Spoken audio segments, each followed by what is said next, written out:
पुराणों की धरा पर अनेक कहानियां फैली हुई हैं। इन्हीं में से एक कहानी है भगवान श्री कृष्ण के अग्रज बलराम जी के विवाह की, एक प्रेम और प्रतीक्षा की अद्भुत गाथा। यह कहानी केवल विवाह की नहीं बल्कि समय, धर्म और आस्था के संगम की है। बलराम जी, जिन्हें बलदेव, बलभद्र और दाऊ जी के नाम से भी जाना जाता है, भगवान विष्णु के शेषनाग के अवतार माने जाते हैं। वह श्री कृष्ण के भाई होने के साथ साथ यदुवंश के महान योद्धा, धर्मरक्षक और ग्वालों के संरक्षक थे। उनका व्यक्तित्व तेजस्वी था, न्यायप्रिय, बलशाली और प्रेमपूर्ण। एक दिन की बात है, बलराम जी द्वारका के राजमहल में ध्यान मग्न थे। उनका मन अशांत था। श्री कृष्ण उनके पास आए और बोले, भैया, आज आप इतने विचलित क्यों हैं? बलराम जी ने गहरी सांस ली और कहा, कृष्ण, मैं एक विचित्र स्वप्न देखता हूँ। एक युवती जो दिव्य तेज से दीप्त है मेरे सामने आती है। उसकी आंखों में एक गहन वेदना है, जैसे वह समय से बाहर प्रतीक्षा कर रही हो। श्री कृष्ण मुस्कुराए, भैया, वह कोई स्वप्न नहीं, वह रेवती है, कुशस्थली के राजा रेवतह की पुत्री। बलराम चौंके, रेवती? लेकिन कुशस्थली तो समय की गति में खो गया राज्य है। कृष्ण ने उत्तर दिया, हाँ, यह वही रेवतह हैं जो त्रेता युग में राज करते थे। उन्होंने जब देखा कि पृथ्वी पर धर्म क्षीण हो रहा है तो वह अपनी पुत्री रेवती को लेकर ब्रह्मलोक गए ताकि उपयुक्त वर की तलाश कर सकें। वहाँ ब्रह्मा जी ने उन्हें बताया कि पृथ्वी पर काल बहुत आगे बढ़ चुका है। जब वे लौटे तो युग बदल चुका था और तभी उन्होंने तुम्हारा दर्शन किया। बलराम जी थोड़ी देर मौन रहे, फिर बोले, तो क्या यह मेरा धर्म है कि मैं उसे अपनाऊं?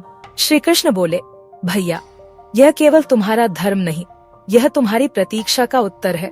वह कन्या काल के पार से तुम्हारी प्रतीक्षा कर रही है। बलराम जी ने अपनी गदा उठाई, आकाश की ओर देखा और बोले, तो चलो, मैं रेवता से मिलना चाहता हूँ। बलराम जी द्वारका से अपने रथ पर सवार हुए। उनके साथ कुछ विश्वस्त यदुवंशी थे। श्री कृष्ण के संकेत पर एक दिव्य मार्ग खुला। यह मार्ग उन्हें वहां ले गया जहां भूत, वर्तमान और भविष्य एकत्र होते हैं। कुशस्थली का वह महल समय से परे था, ब्रह्मलोक से लौटकर भूमि पर स्थित, पर फिर भी लौकिक दुनिया से अलग। वहां रेवतः अब भी जीवन की धारा से अनभिज्ञ, अपनी कन्या के लिए चिंतित थे। जब बलराम जी वहां पहुँचे तो भूमि कांप उठी।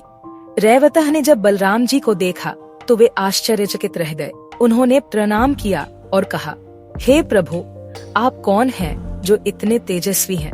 बलराम ने उत्तर दिया, मैं बलराम हूँ, यदुवंश का वंशज, शेषनाग का अंश और तुम्हारी पुत्री रेवती की प्रतीक्षा का उत्तर।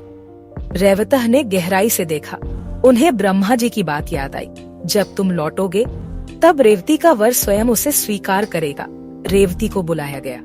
वह एक सुंदर, शांत और तेजस्वी कन्या थी, परंतु उसकी काया त्रेता युग की थी। वह ऊंची, विशाल और प्राचीन संस्कृति से अभिभूत थी। जब उसने बलराम को देखा तो एक विचित्र शांति उसके मन में उतर आई। बलराम ने रेवतः से कहा, राजन, युग बदल गया है, अब समय द्वापर में है। रेवती की देह इस युग के अनुरूप नहीं है, परंतु चिंता मत कीजिए, मैं उसे स्वीकार करने हेतु समय का सामंजस्य स्थापित करूंगा। उन्होंने अपनी गदा उठाई और पृथ्वी पर उसे स्पर्श कराया। उनके संकल्प से रेवती की काया धीरे धीरे वर्तमान युग के अनुरूप हो गई। उसका रूप अलौकिक बना रहा, परंतु अब वह द्वापर युग की स्त्री के रूप में परिवर्तित हो गई। रेवतः भाव विभोर हो गई। उन्होंने रेवती का विवाह बलराम जी के साथ बड़े विधि विधान से संपन्न किया। जब बलराम जी रेवती के साथ द्वारका लौटे तो वहाँ उत्सव का माहौल था। नगाड़े बजे, पुष्प वृष्टि हुई और श्री कृष्ण ने स्वयं द्वार पर खड़े होकर अपने भैया और नववधू का स्वागत किया। देवताओं ने आकाश से पुष्प वर्षाए। यदुवंश की स्त्रियां मंगल गीत गाने लगीं। सुभद्रा, रोहिणी और रुक्मिणी ने रेवती को आलिंगन में भर लिया। बलराम और रेवती का मिलन केवल दो व्यक्तियों का नहीं था, यह दो युगों का संगम था, धर्म और प्रेम का समागम था। रेवती, जो त्रेता की बेटी थी, द्वापर में आकर यदुवंश की सशक्त स्त्री बनी। बलराम जी के मन में अब शांति थी। वह न केवल अपने कर्तव्यों में तत्पर थे, बल्कि रेवती के साथ धर्म पत्नी के रूप में गहराई से जुड़े रहे। उन्होंने उसे युद्ध कौशल, कृषि ज्ञान और धार्मिक रीतियों में प्रशिक्षित किया। रेवती ने भी बलराम के साथ खेतों में जाकर गोधन की सेवा की, ब्राह्मणों को अन्नदान किया और यदुवंश की स्त्रियों को शील, विनम्रता और साहस का पाठ पढ़ाया। यदुवंश की गाथा धीरे धीरे अपने अंतिम चरण में पहुंच रही थी। श्री कृष्ण ने कर्तव्य पूरे कर लिए थे और बलराम जी भी जीवन के अंतिम पड़ाव की ओर अग्रसर थे। वह अब धीरे धीरे द्वारका से अलग रहने लगे थे। रेवती, जो बलराम जी की छाया बनकर जीवन भर उनके साथ रही, अब उनकी चुप्पी को समझती थी। एक दिन रेवती ने पूछा, प्रभु, अब आप मौन क्यों रहते हैं? बलराम जी ने कहा, रेवती, मैंने जीवन भर यदुवंश, धर्म और भूमि की रक्षा की, अब मेरा समय संन्यास का है। रेवती बोली, तो क्या मैं भी आपके साथ नहीं चल सकती?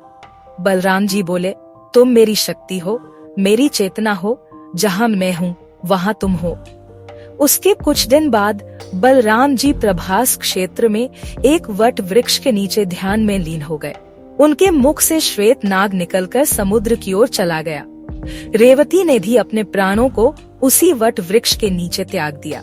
बलराम और रेवती की कथा केवल विवाह की कथा नहीं है, यह प्रतीक्षा, समर्पण और धर्म के पालन की अनुपम कथा है। एक त्रेता युग की कन्या जो ब्रह्मलोक से लौटकर द्वापर युग में अपने वर से मिलती है, और एक धर्मनिष्ठ वीर जो समय को झुकाकर उसे स्वीकार करता है।